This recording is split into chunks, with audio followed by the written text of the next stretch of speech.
Dans un petit village d'Afrique, une famille vivait dans la simplicité et l'harmonie. Le père, Madou, était un homme sage et aimant, connu pour sa générosité et son dévouement envers sa famille. Malheureusement, décédé subitement, par une main noire liée à des cérémonies occultes, laissant derrière lui sa femme, Amina et leur première-née, Nia qui n'avait que 10 ans. La perte de Madou fut un choc pour toute la famille. Amina, bien que forte, se sentait perdue sans son mari. Nia, quant à elle, était dévastée. Elle se souvenait des histoires que son père lui racontait sur les ancêtres et leur pouvoir sous le grand baobab. Une nuit, alors qu'elle pleurait sous ce grand baobab, elle ferma les yeux et murmura une prière pour son père. À cet instant, une douce brise se leva, et Nia sentit une présence réconfortante autour d'elle. Elle ouvrit les yeux et vit une lueur scintillante. Un spectre apparut, entouré d'une aura lumineuse. « Nia, dit-il d'une voix douce, je suis toujours avec vous. » Nia, émerveillée et émue, demanda si ce spectre était son père. Et le spectre lui dit d'une voix douce chaque nuit, « Je t'enverrai des rêves pour te montrer le chemin à suivre. » Et lui parla de la force des ancêtres et de la sagesse qu'il pouvait transmettre. « Ne crains rien car nous veillerons toujours sur toi. » Les jours passèrent, et Nia commença à rêver de son père. Dans ses rêves, il lui montrait comment cultiver le jardin familial, comment aider sa mère à vendre des produits au marché, et même comment réconforter les autres enfants du village qui avaient perdu un parent. Grâce à ces visions, Nia devint une jeune fille forte et résiliente, prenant soin de sa mère et de sa communauté.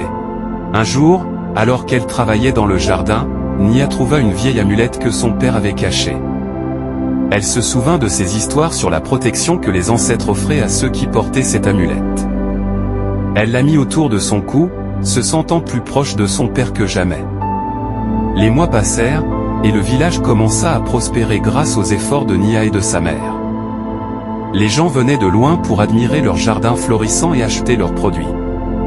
Nia avait appris à transformer la douleur de la perte en force, et elle savait que son père veillait sur elle. Un soir, alors qu'elle regardait le ciel étoilé, Nia murmura une prière de gratitude. Elle savait que même si Madou n'était plus physiquement présent, son amour et sa sagesse l'accompagnaient toujours. Elle ferma les yeux, se remémorant les précieux moments passés avec lui, et un sourire se dessina sur son visage. Le lendemain, Amina allant vers le jardin sentit un grand coup de verge sur la tête, du coup elle tomba sur le sol.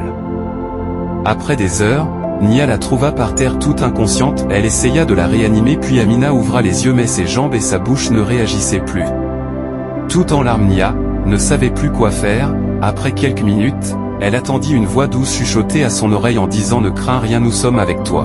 Nia reprit confiance en elle et pensa au grand baobab que son père aimait puis elle souleva sa mère et l'amena près du baobab et commença à chanter et faire de prières s'adressant à son père et aux ancêtres. Au bout de quelques minutes, les baobabs s'illumina.